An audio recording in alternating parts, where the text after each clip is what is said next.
Bom, boa noite a todos e todas. Agradeço o convite que o professor César fez.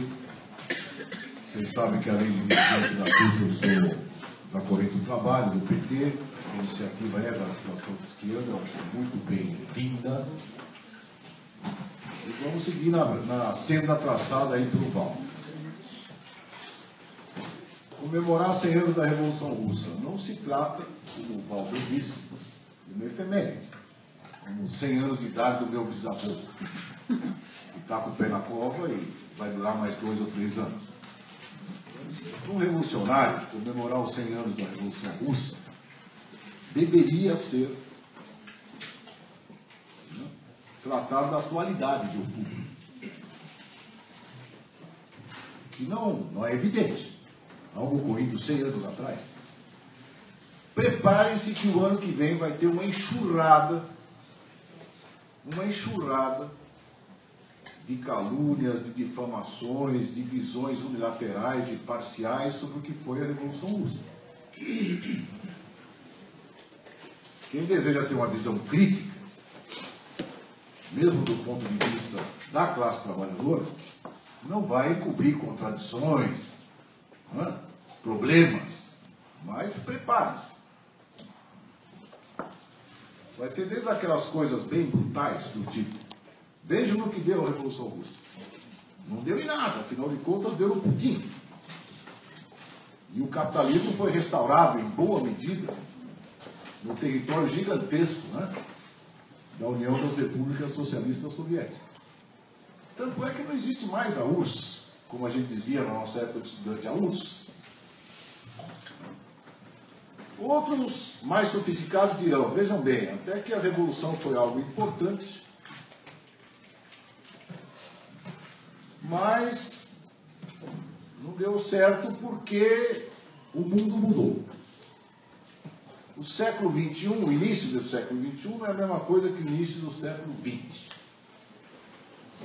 Essa história de luta de classes, de socialismo, é arcaica.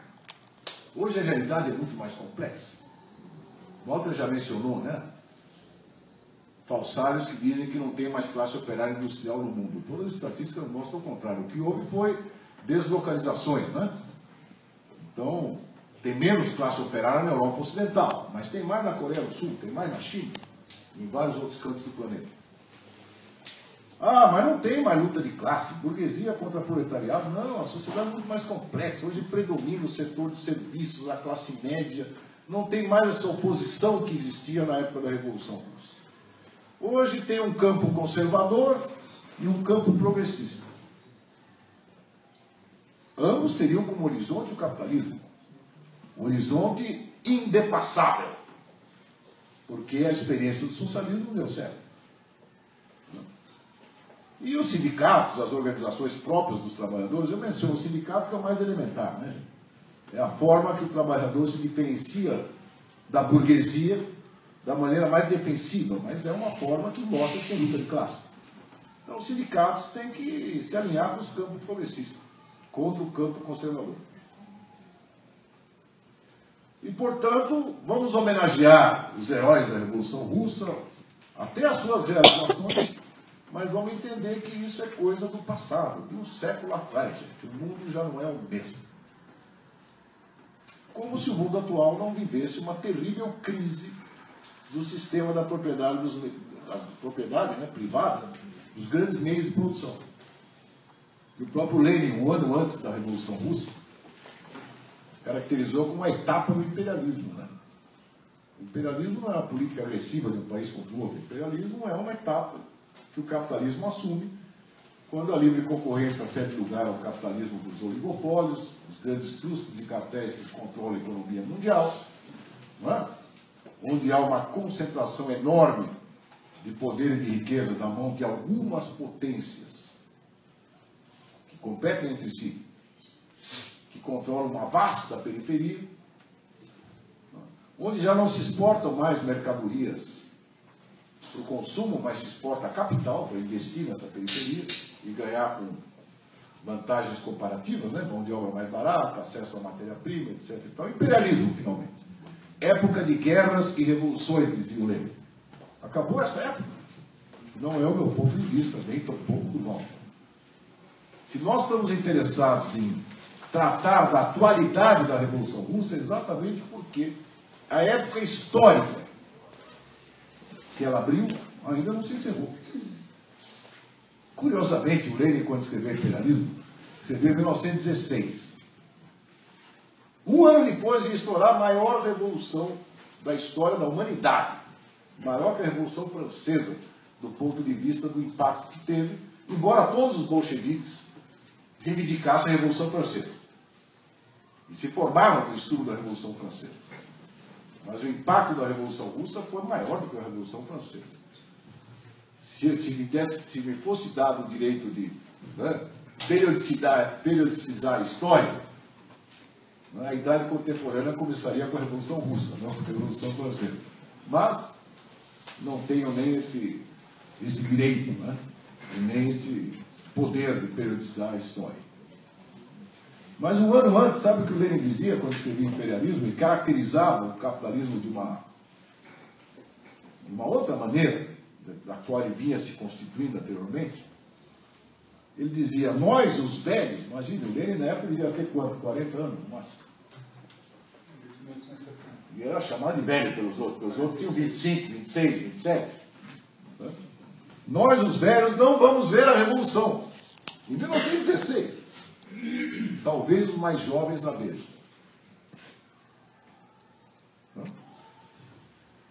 E o que é a revolução, finalmente? A revolução é a expropriação do capital pela tomada do poder pela classe operária. É isso.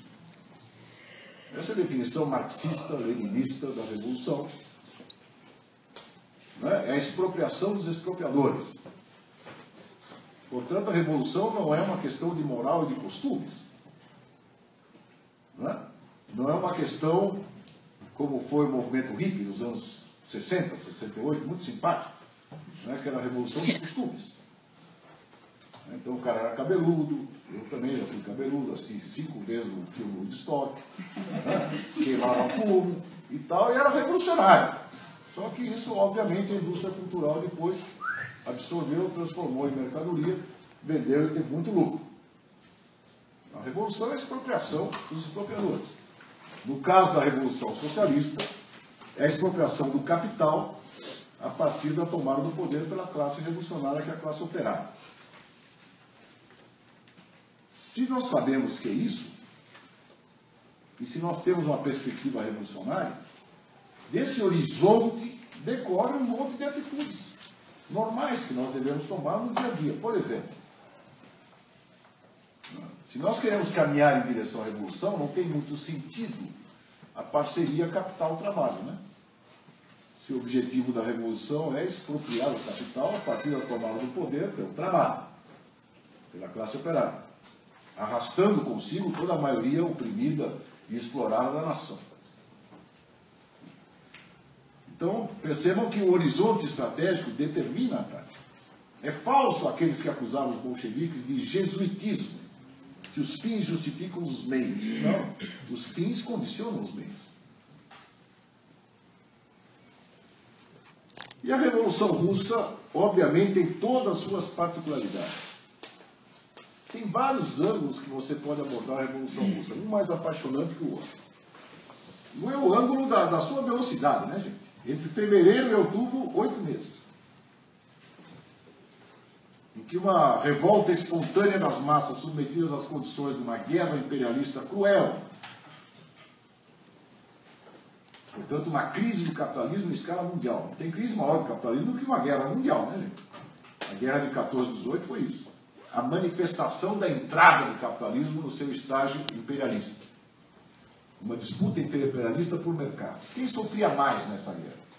Obviamente, as nações mais atrasadas. Em particular, a mais atrasada das nações da Europa, que era o Império Russo. O Walter já explicou a sua composição social. Ao mesmo tempo, é impossível entender a Revolução Russa sem perceber que a Rússia, além de ser um país atrasado, era parte da economia mundial, Então, é um país atrasado que combinava o último grito da tecnologia, com condições de servidão no campo. Onde a classe operária era uma ilha minúscula no meio do oceano de camponeses.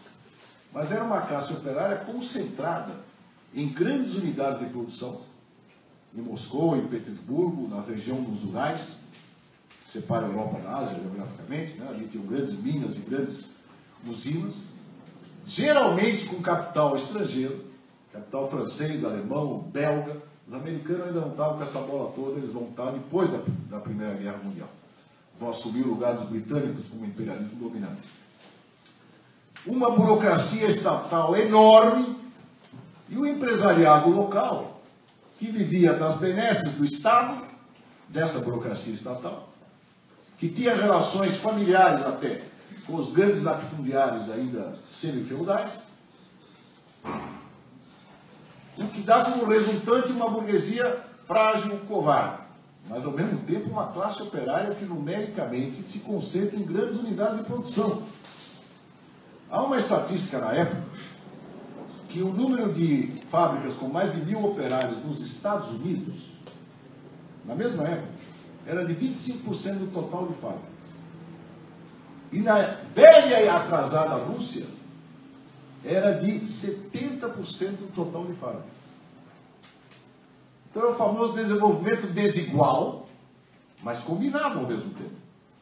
Porque a Rússia fazia parte da economia mundial, e a economia mundial não é simplesmente, né, a somatória das economias nacionais, é uma realidade que se sobrepõe às economias nacionais e as determina, quando o capitalismo entra na etapa imperialista. Por isso que o elo se rompeu, né? O elo mais frágil da cadeia se rompeu. Era uma cadeia. Esse é o primeiro elemento. Numa conferência que o Trotsky deu em 1932, no auditório de estudantes social-democratas, em Copenhague, na Dinamarca, 15 anos depois da Revolução Russa, ele tinha o objetivo não de agitar a revolução, ele fala, mas de explicar como foi possível a revolução num país como a antiga Rússia. Né? E ele sintetizou o problema da seguinte maneira: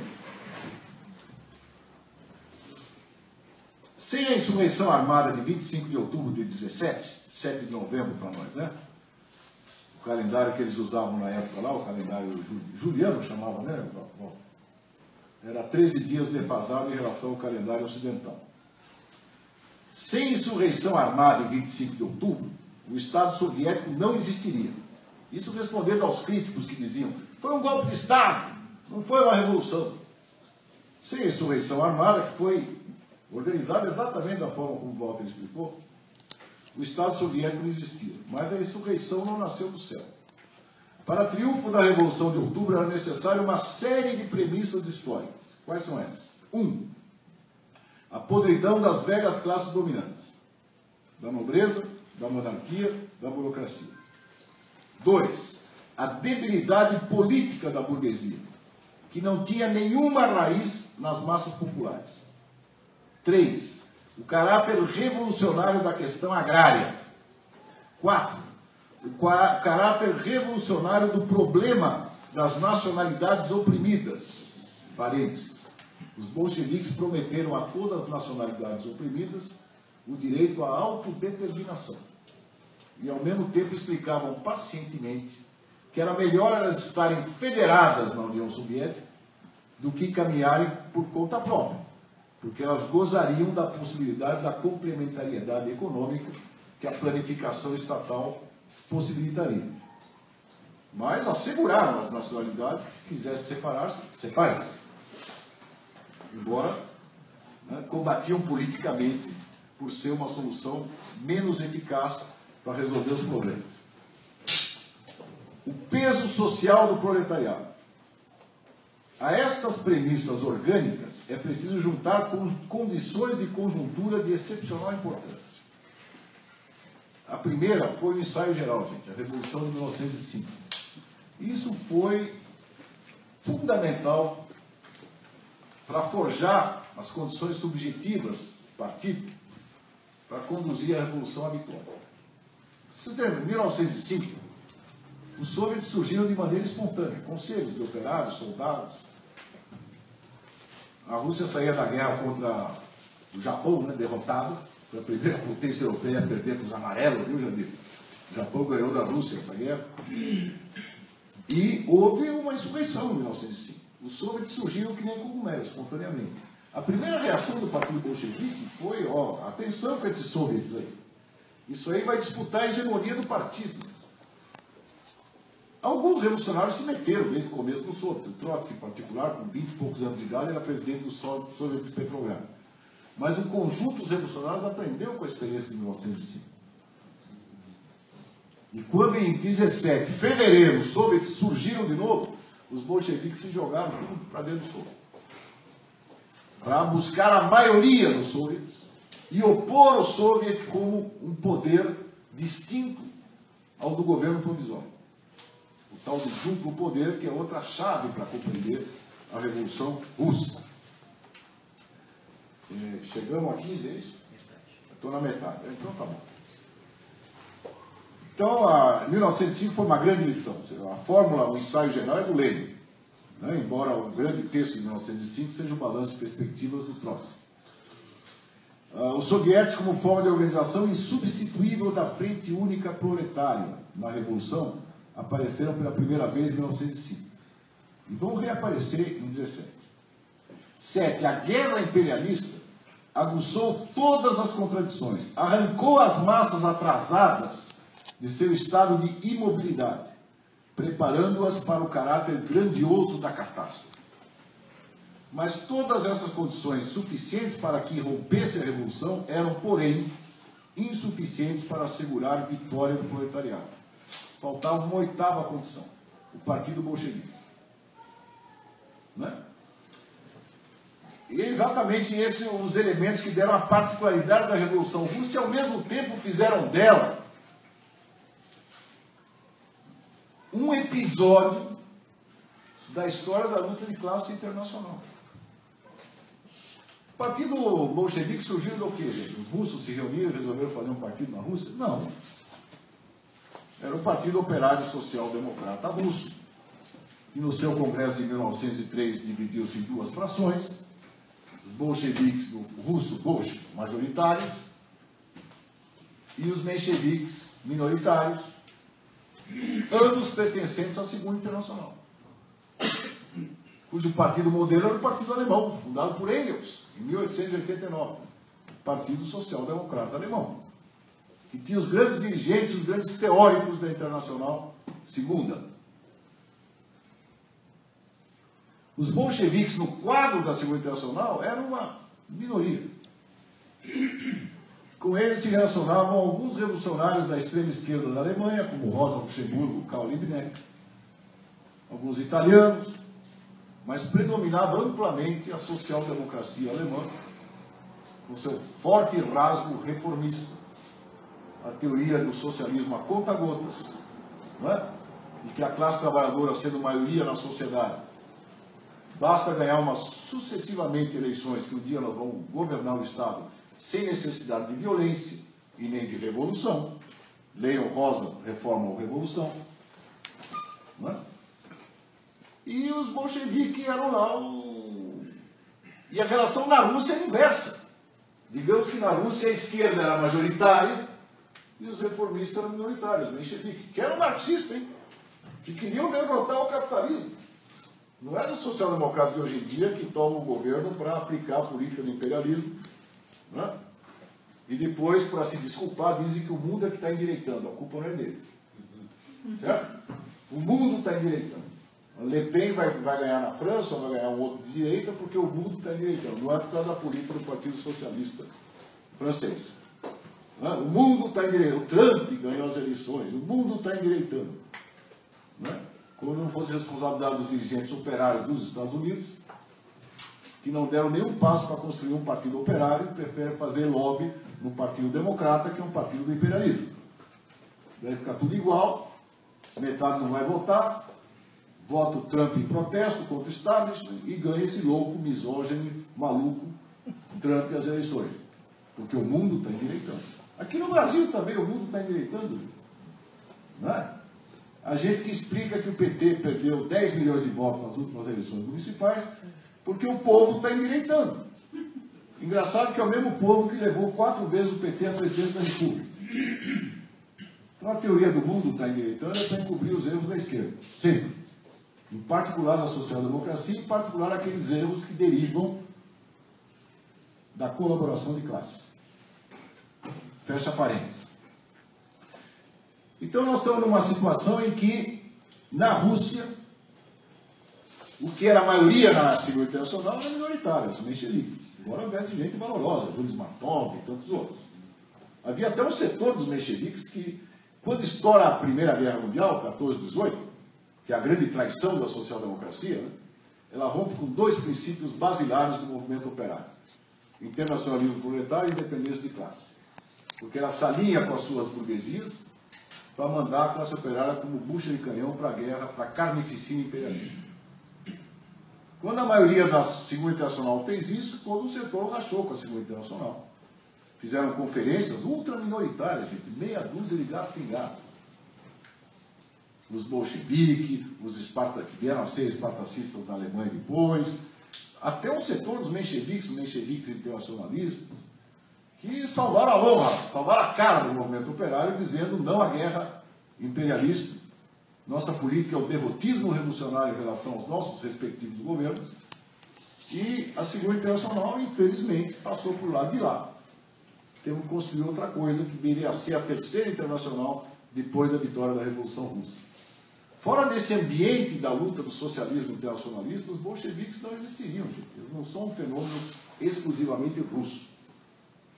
Além do mais, seus principais dirigentes viveram no exílio uma boa parte da sua vida, dadas as condições de repressão terríveis do Império Russo, e beberam nas fontes do marxismo, dialogando com gente que depois eles chamaram de renegado, de traidor, mas que os formou, como Plekhanov, como Axelrod, como Kautsky, o renegado Kautsky, não é verdade?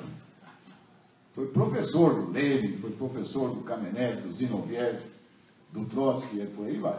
Toda a grande vanguarda revolucionária. Então nós temos uma situação em que a Revolução Russa é parte do combate do proletariado em escala internacional para expropriar os expropriadores. E rompeu ali no elo mais débil, por uma combinação de circunstâncias que transformaram a Rússia naquele momento. Gente, sabe qual era a posição dos mencheviques, inclusive de bolcheviques importantes, como Kamenev e Zinoviev, que às vésperas de tomar o poder eram contra tomar o poder. As condições não estão maduras. Aquela visão escolástica do marxismo. Né? A revolução tinha que ocorrer na Alemanha, na Inglaterra, não na Rússia, um país atrasado. A revolução, para a revolução amadurecer, precisa de um longo período de desenvolvimento do parlamentarismo democrático burguês. Ninguém nega que as vantagens que a classe operária tem no regime de liberdades democráticas, né, gente? Mas a condição para a Revolução Socialista é um longo período, que mais adiante, né, a mesma teoria dos mencheviques vai ser retomada e remaquilada por Stalin com a história da Revolução por etapas. Então tem 2 etapas que não se combinam em 8 meses, como foi o caso concreto da Revolução Russa, né? O Lenin falou em 2 etapas em 8 meses, de fevereiro a outubro. Não, era todo um período histórico de desenvolvimento das forças produtivas no marco do capitalismo, que ia reforçar a classe operária, que ia transformar em maioria, e a partir daí as condições democráticas poderiam estar dadas para a Revolução Socialista. É curioso como se requentam, né? As polêmicas no interior do marxismo são sempre as mesmas, mas elas reaparecem. Revolução permanente, o Marx fala desde 1850. Num determinado estágio de desenvolvimento do capital, a burguesia não pode mais impunemente lançar mão de demagogos para mobilizar as massas, porque as massas passam por cima dela. E Marx viu isso em 1848, foi a primeira vez que a bandeira vermelha foi levantada, porque até então era a bandeira tricolor da Revolução Francesa. Os operários cantavam a Marselhesa, não cantavam a Internacional. Passaram a cantar a Internacional com a Comuna de Paris, em 71. Mas desde 48, no meio das barricadas da Primavera dos Povos, a bandeira vermelha apareceu. E aí, com a classe operária no cenário, a burguesia se torna covarde, não quer fazer reforma. Né? Então, as tarefas da Revolução Burguesa, que os americanos fizeram em 1776, mais ou menos, porque mantiveram o trabalho de escravo por mais de 100 anos. Que os franceses fizeram em 1789, já no século, meados do século XIX, a burguesia estava reticente, não qualquer burguesia, hein? O Marx analisava a burguesia da Prússia, o coração do que viria a ser a Alemanha. E não é uma burguesia russa, que nasceu dos favores do Estado, burocrático, pesado, imperial, e associada como sócia menor ao capital estrangeiro. Que raiz nacional tinha essa burguesia? Que projeto de Estado tinha? Então, o Partido Revolucionário, ao fazer o balanço de 1905, ele aborda 1917 já com a pretensão de transformar, né, a Revolução Burguesa, entre aspas, em Revolução Socialista. Mas sem a ilusão de que o socialismo seria construído no interior da União Soviética, mesmo sendo o maior e mais extenso país do mundo. Mais de 17 milhões de quilômetros quadrados. Vejam bem, 2 Brasis e meio. Né? Por quê? Porque não se podia escapar das relações de produção capitalistas que já se estabeleciam em escala mundial, já tinha se internacionalizado as relações de produção capitalista. Já estávamos na fase do imperialismo. E suportaram as duras condições da Guerra Civil. Tem uma frase do Lenin que é espetacular: durante plena Guerra Civil, 14 exércitos estrangeiros invadiram o território iria ser a União Soviética em 1922, precisou passar a Guerra Civil para se fundar a União Soviética. Né? A Guerra Civil foi de 19 a 21, mais de 20 milhões de mortos. E o Exército Vermelho e os operários, que o Walter falou. A vanguarda toda dizimada na Guerra Civil.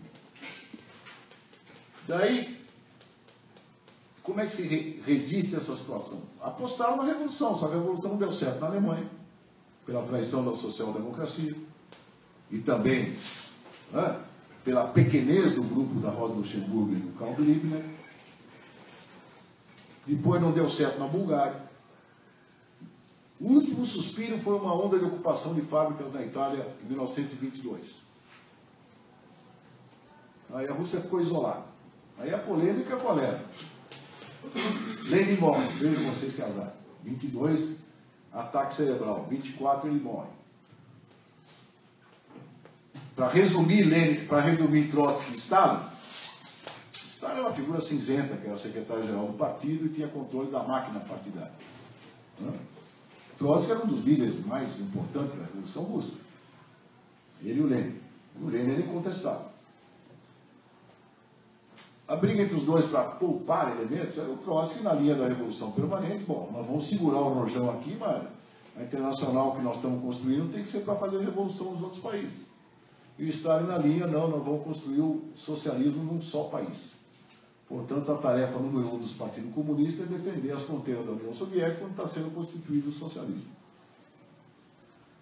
As vantagens do socialismo sobre o capitalismo, mesmo estando a União Soviética isolada por um cerco imperialista, são evidentes. Gente. 15 anos depois, o Trotsky demonstrava para os jovens estudantes dinamarqueses as vantagens que tinha sido a planificação econômica, a propriedade coletiva dos meios de produção.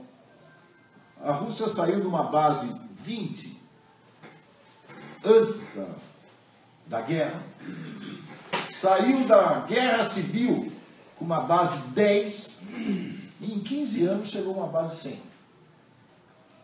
aumentando a produtividade do trabalho, portanto, tecnologia, organização, etc. e tal. Os russos gostavam muito como os americanos organizavam a produção, que era a coisa mais moderna que tinha na época. Estudaram a maneira que os americanos organizavam a produção. Mas sabiam que, cedo ou tarde, se a revolução não se estendesse, ela seria sufocada pelo imperialismo. Me parece que o balanço histórico do stalinismo está dado pelo desaparecimento da União Soviética. Mas não é o tema do debate hoje. Voltando ao tema do debate de hoje, parece que é minhas últimas palavras, né, querido Rodrigo? Eu queria fazer uma menção a algo sem o qual a Revolução Russa seria impossível. O Walter já mencionou. Uma revolução só ocorre quando as massas irrompem na cena política. As massas normalmente não estão na cena política. Quem está é a vanguarda, vocês estão aqui. As massas vivem a rotina. A ideologia dominante é a ideologia da classe dominante. Às vésperas da Revolução Russa, as igrejas ortodoxas estavam cheias de gente rezando pela saúde do paizinho. Sabe quem era o paizinho? Brutal czar Nicolau II. Agora, a existência de um partido enraizado na classe. Em fevereiro, sabe quantos militantes tinha o partido bolchevique, gente? 2.200. Em outubro ele tinha 200 mil. Em 8 meses. Agora, esses 2.200 eram militantes de têmpera que enquadraram toda essa vaga de operários, de camponeses que viraram soldados e saíram da idiotia rural. Lamento informar-lhes, mas existe a idiotia rural. Ainda mais na Rússia naquela época. O cara vivendo isolado no meio daquele campo sem horizonte, né? Tudo dominado por semi-senhores feudais. Eles se politizaram no exército. E os bolcheviques se alistavam, iam para a frente de combate para fazer propaganda, para distribuir jornalzinho, para fazer curso de informação com os soldados. Até o momento que os soldados, né, voltaram as armas para o oficial que mandou atirar no povo, né, e matou o oficial, não atirou no povo. Foi um trabalho político dos bolcheviques dentro do exército. Um bolchevique de outros grupos, mas fundamentalmente dos bolcheviques. E essa participação denodada, ela fica patente numa frasezinha que eu escolhi para vocês, que é incrível. 3 dias depois da tomada do poder,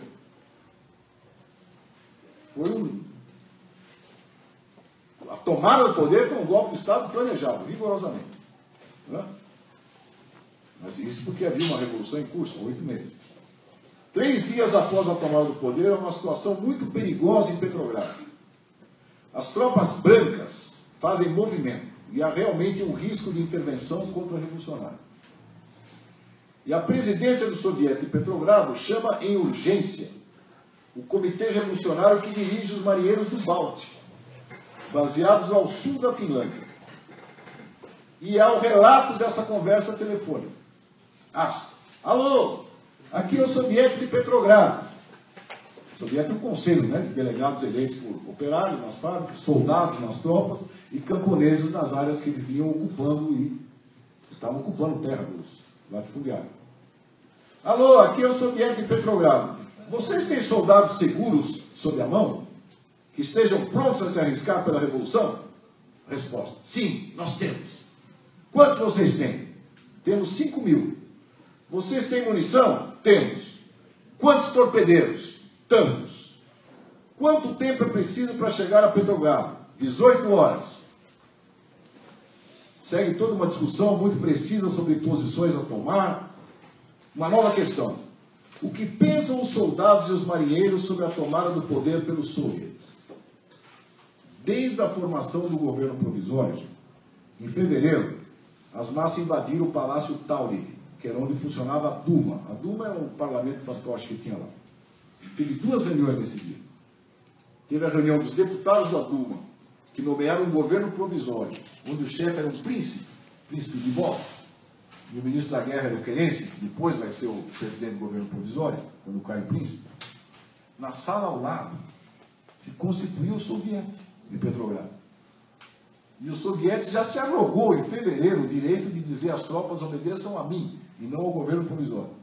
Durante os 8 meses de atualidade de poder. Mas só para terminar a historinha. O que pensam os soldados e os marinheiros sobre a tomada do poder pelos soviéticos? Resposta: eles estão absolutamente entusiasmados. Estão prontos para se arriscar a defender a revolução. Estamos de acordo que chega aqui amanhã às 18 horas, perfeito? E somente na hora de desligar, o rapaz diz: saudações. A propósito, quem é que fala? Resposta: Lenin, saudações. Então essa é a participação. O cara catou todas as ordens sobre o que aqui está falando. No mesmo ano da Revolução, o Lenin escreveu um livro chamado Estado e Revolução, que define, do ponto de vista dos marxistas, sobre o problema da democracia do Estado. Numa sociedade dividida em classes, o Estado capitalista mais democrático, à medida que ele defende a propriedade privada dos meios de produção, como princípio inabalável, é uma ditadura da classe burguesa contra o proletariado. Toda forma de Estado não deixa de ser uma ditadura. Então, que o dia que a classe operária, o proletariado, como expressão da maioria da nação, tomar o poder, será uma ditadura da maioria contra a minoria. Fato dificilmente encontrado ao longo da história universal. Qual é a forma que o Estado operário deve assumir?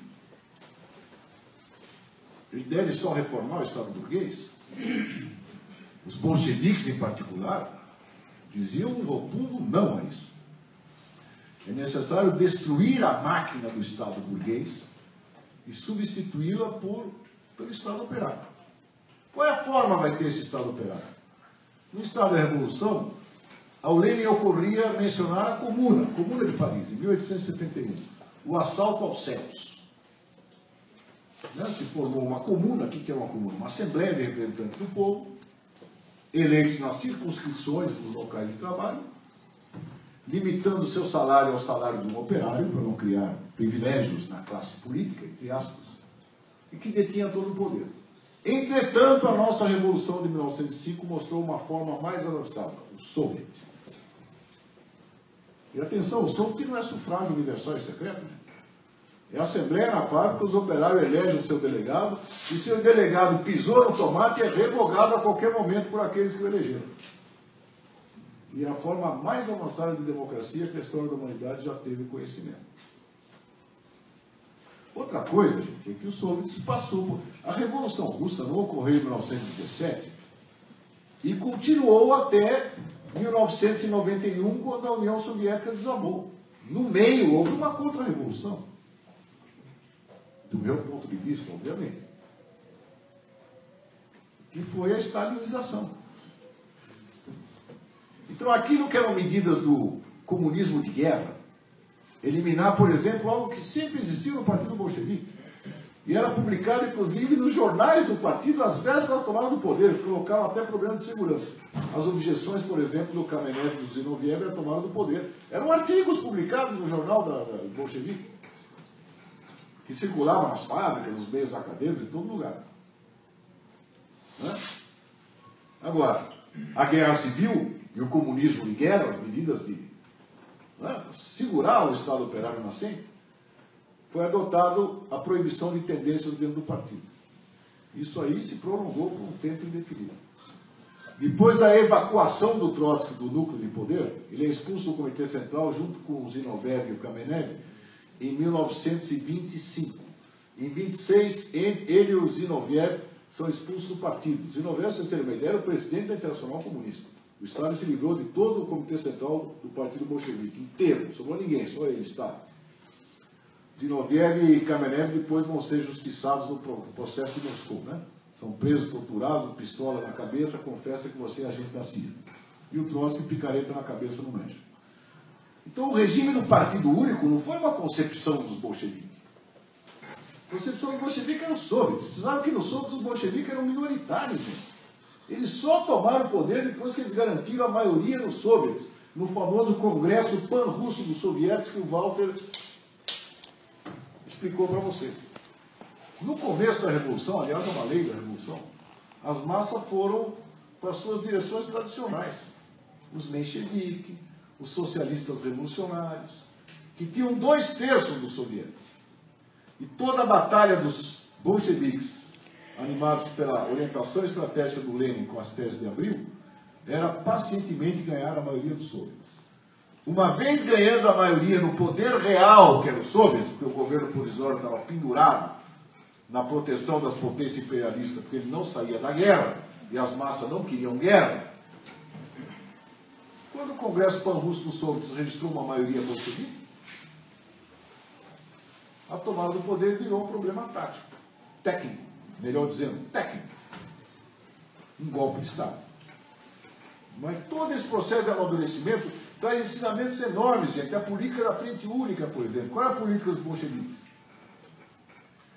Depois que constituiu o primeiro governo com o príncipe, não deu certo. Um príncipe latifundiário dirigindo o governo. Então assumiu o Kerensky, que era um demagogo, tipo PTB aqui no Brasil, né? E botou um monte de socialista no governo, nos ministérios. Um monte de menchevique socialista revolucionário, que era uma corrente russa, no governo. Qual foi a tática dos bolcheviques? Mencheviques e SRs rompam com a burguesia, terão o nosso apoio. E os caras não rompiam. Os caras mantinham a Rússia na guerra, não faziam reforma agrária, não davam pouco ao povo. Aí a massa começou a mudar de partido, né, gente? Esses bunda mole desses mencheviques e SR que estão no governo não fazem nada, vamos com os bolcheviques. Foi um longo processo de 8 meses, curto, né? Em termos históricos, curtíssimo. Mas que os bolcheviques ganharam a maioria, aplicando a política da frente única. A todo aquele que se diz representante dos interesses dos trabalhadores, lançamos um único reto. Rompa com a burguesia e terão nosso apoio. E eles não rompiam. Isso pavimentou o terreno para os bolcheviques.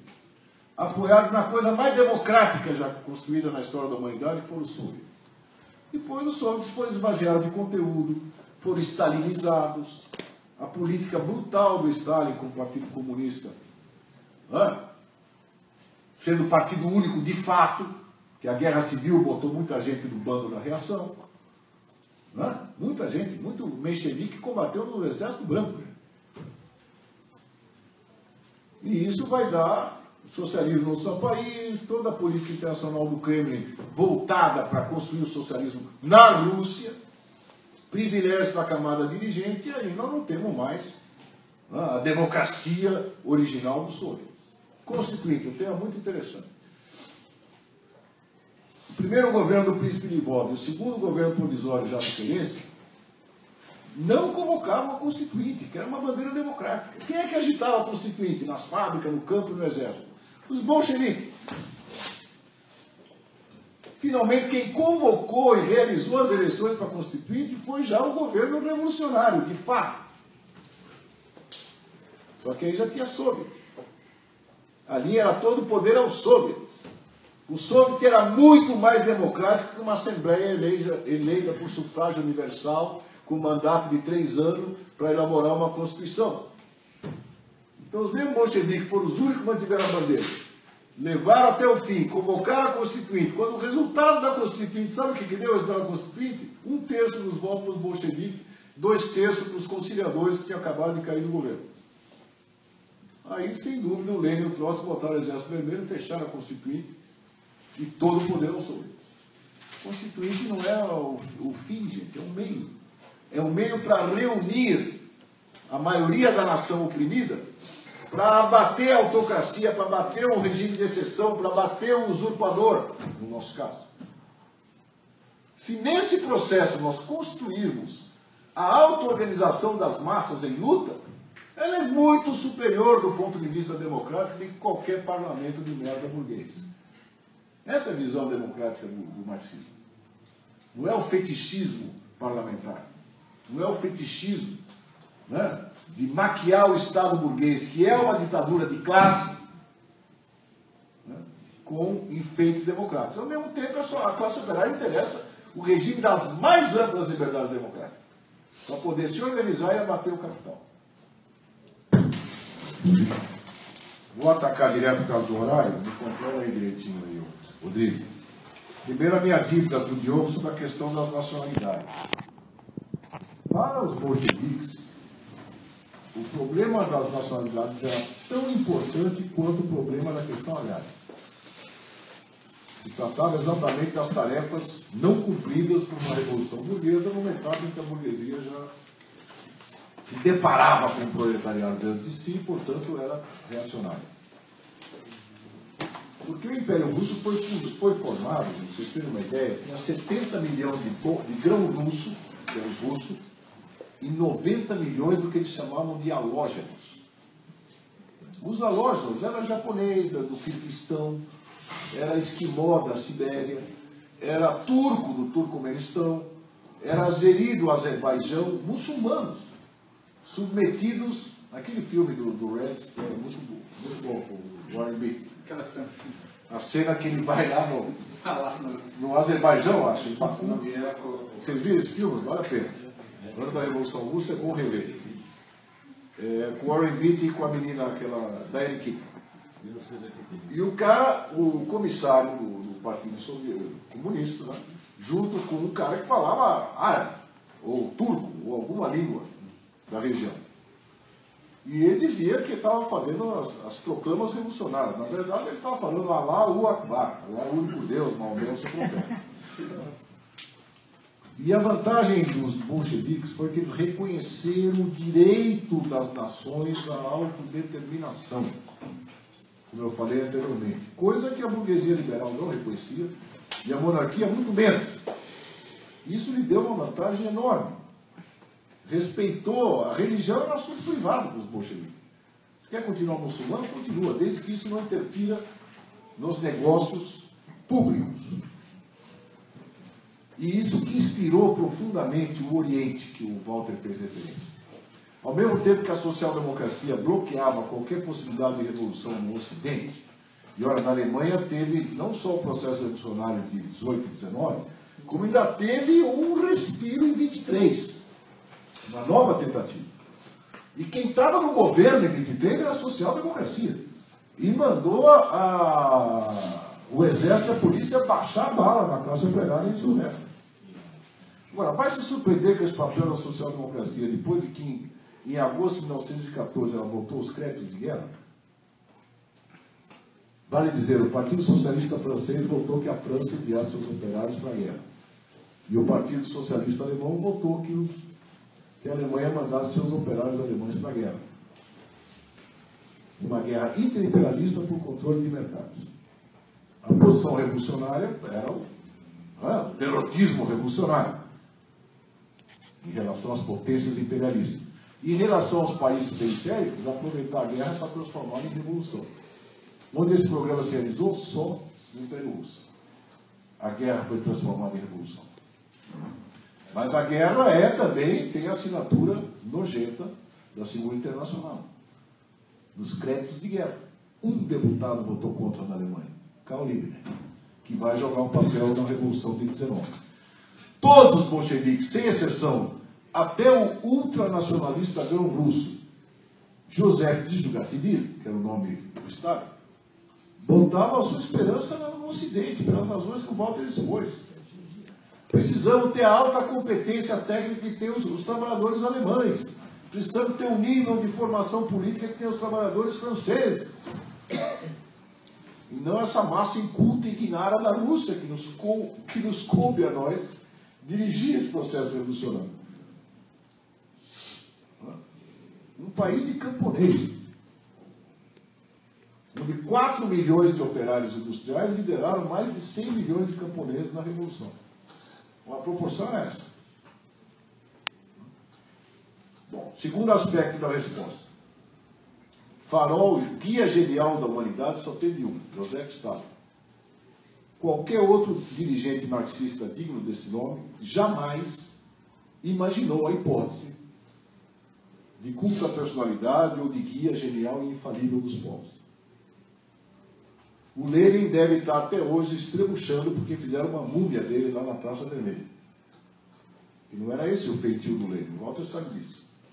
O feitio do Lenin era aquilo que eu mencionei na primeira intervenção. Telefonar para pedir tropas e nem se identificar. O Trotsky era mais janota, mais arrogante e tal, mais uma mente brilhante. E é verdade que os bolcheviques tinham a teoria das etapas, como disse o Paulo. Quem atropelou foi o Lenin. Agora, curiosamente, atropelou com o mesmo balanço que o Trotsky fez em 1905. Basta ler, Balanço e Perspectivas. A teoria da revolução permanente não é do Trotsky. Foi enunciada pelo Marx, tem um tal de Parvus que falou no assunto, mas ele fez o balanço em 1905. E o balanço de 1905 era exatamente que as etapas iriam se combinar. Para realizar as tarefas democráticas sob liderança do proletariado, haveria que haver incursões no sagrado princípio da propriedade privada dos grandes meios de produção. Por isso que as tarefas socialistas se combinavam com as tarefas democráticas. Aliás, o Trotsky condena nas páginas da Revolução Russa os alquimistas que pretendem saltar etapas, ele diz. Ao contrário, nós temos que abraçar, nós temos que educar a classe operária de que ela tem que abraçar a causa da nação oprimida. No caso, pela autocracia, o czarismo. Mais importante ainda para os países nossos, como aqui na América Latina, né? Onde ou o operariado é o caudilho da Revolução Nacional, que ainda não foi feita, porque os nossos países da América Latina não romperam com o imperialismo, exceto Cuba, não fizeram reforma agrária via de regra, exceto o México, Peru, mais ou menos, na época do Alvarado, não cumpriram as tarefas básicas que a Revolução Francesa cumpriu.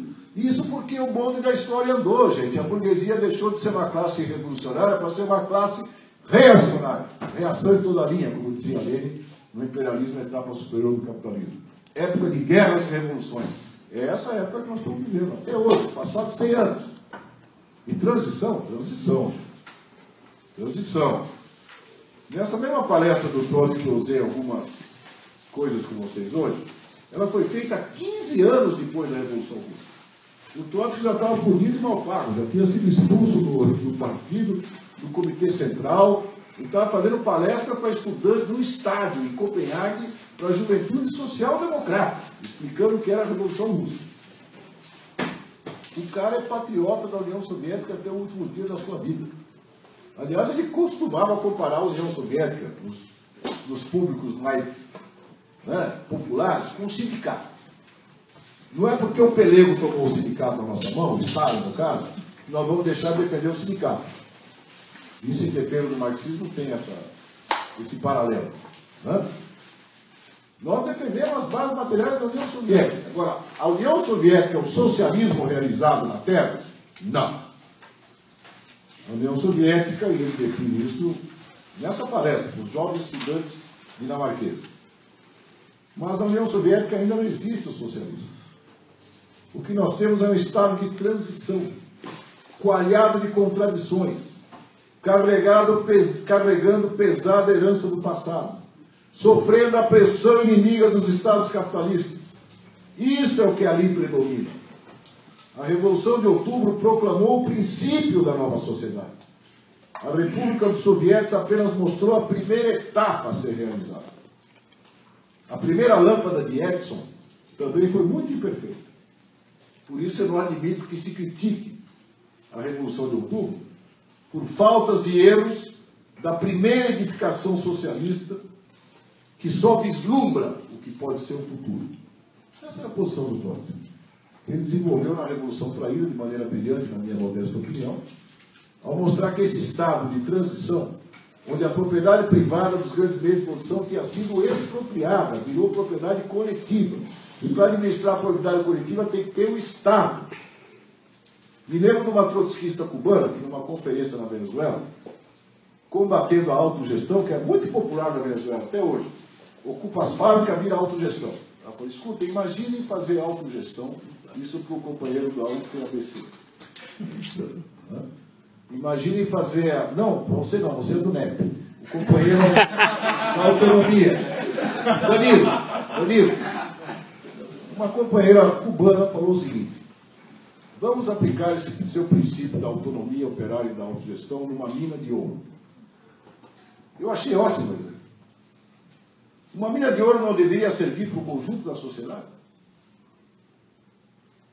Agora, se você aplicar o seu princípio da autogestão, os 400 mineiros que vão trabalhar na mina de ouro vão ser super milionários e o resto da sociedade, no máximo, vai ter um impostozinho lá de 5%.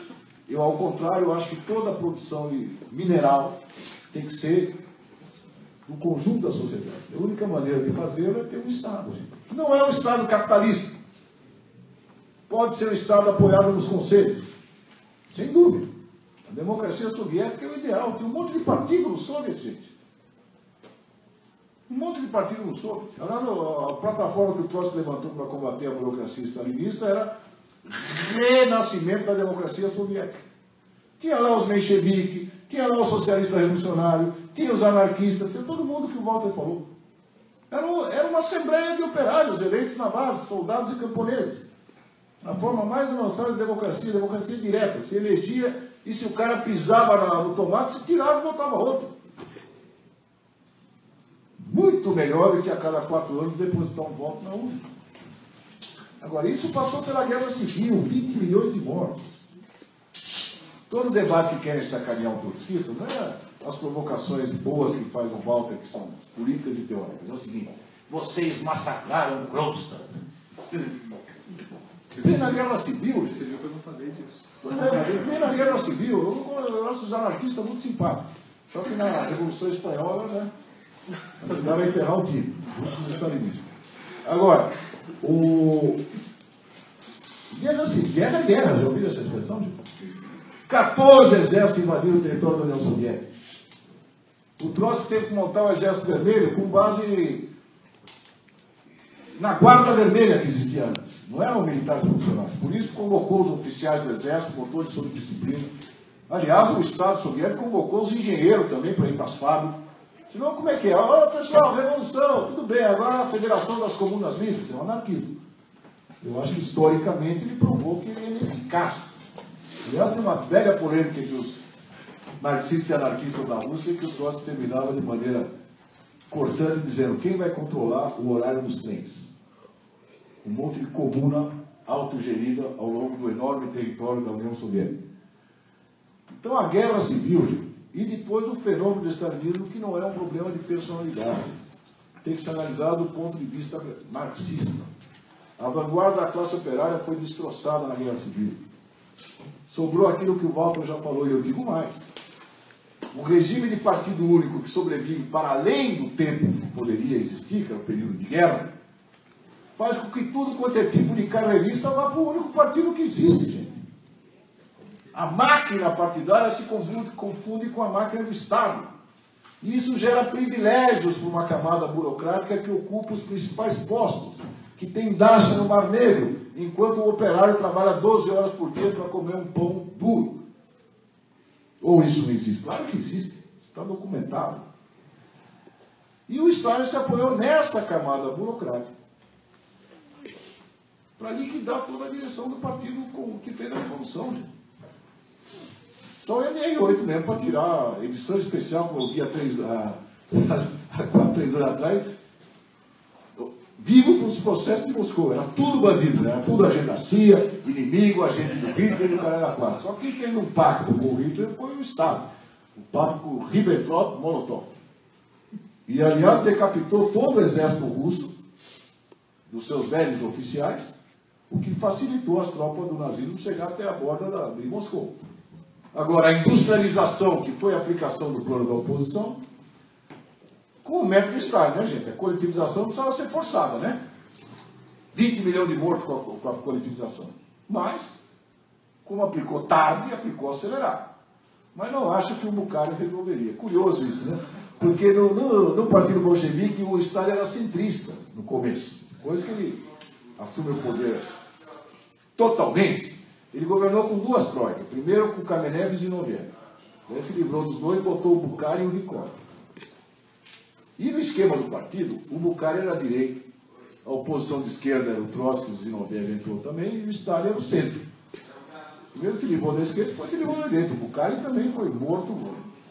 Bom, a linha do Bukharin era a linha de dar 2 passos atrás, como dizia o Lenin, mas sem dar nenhum para frente. Era cura se enriquecendo. E o problema da industrialização seria resolvido a passo de cágado, pelo menos onde eu li era passo de cágado, não era passo de leite. Era a mesma ideia. Era o passo de tartaruga. Então eu acho que há uma junção que é excepcional na história. O Trotsky efetivamente não era bolchevique em primeira linha. Mas, em compensação, o Lenin bebeu na fonte do balanço de 1905 do Trotsky. Isso os dois declaram. Uma enorme literatura a respeito. O Trotsky diz: o Lenin sempre teve razão em matéria de organização e foi o líder incontestável da Revolução Russa. E o Lenin dizia, o Trotsky foi, desde que entrou no Partido Bolchevique, não houve bolchevique melhor do que ele, e o seu balanço de 1905 inspirou minhas teses de abril, que é a ideia que ia, né, sem saltar etapas, o proletariado, ao liderar a Revolução Democrática, faz tarefas socialistas. E o problema da Revolução Permanente versus o socialismo do seu país, gente, não é um problema, vocês sabem como eram os bolcheviques, eles eram extremamente empenhados também na discussão teórica. Sem teoria revolucionária, uma prática revolucionária.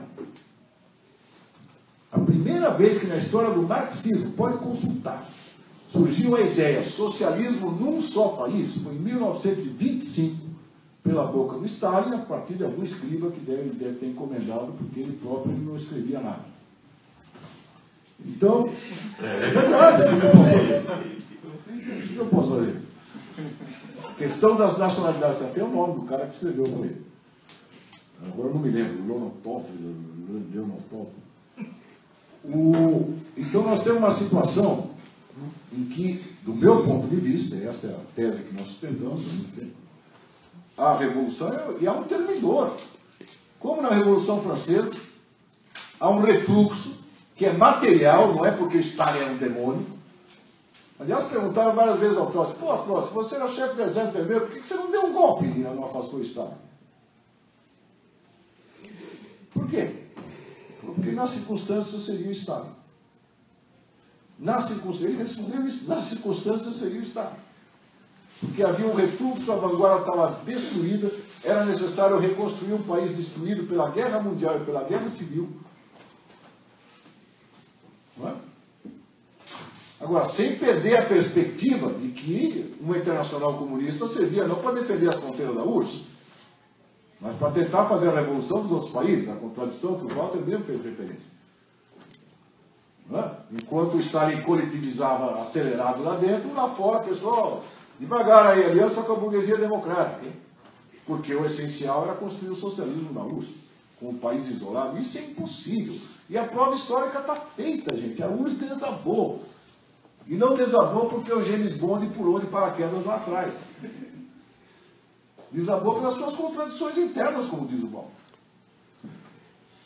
Gerou uma casta burocrática, toda poderosa, a quem a democracia dos soviéticos não interessava, uma piroca, e que passou a defender a estabilidade, os seus interesses de camada dominante, não classe, porque era parasita do aparelho de Estado. O Khrushchev caía em desgraça, perdia todas as regalias que ele tinha. O Trump, se cair em desgraça, continua milionário. Então não é uma classe. A tese do capitalismo de Estado é furada. Tem uma classe burguesa estatal. Tem os parasitas do aparelho de Estado. Um Estado criado pela Revolução Operária, a mais gloriosa de todos os tempos. Mas foi degenerado pelo fenômeno da burocracia. Esse é o nosso ponto de vista. Agora, Trotsky infalível? Longe de ser infalível. Tem uma famosa polêmica que o Lenin tinha 10-0 no Trotsky. Em plena Guerra Civil, o Trotsky quer militarizar os sindicatos. Ele era o chefe do Exército Vermelho. E o Lenin falou, não, mesmo no Estado operário, o sindicato tem que ter autonomia para poder defender e fazer pressão dos trabalhadores sobre o governo que era dos trabalhadores. E o Lenin ganhou a polêmica. E estava certo o Lenin, estava certo o Trotsky. Então, não são as personalidades. As personalidades, elas correspondem ao momento e à necessidade histórica. Jogam um papel, mas em condições que não foram elas que criaram.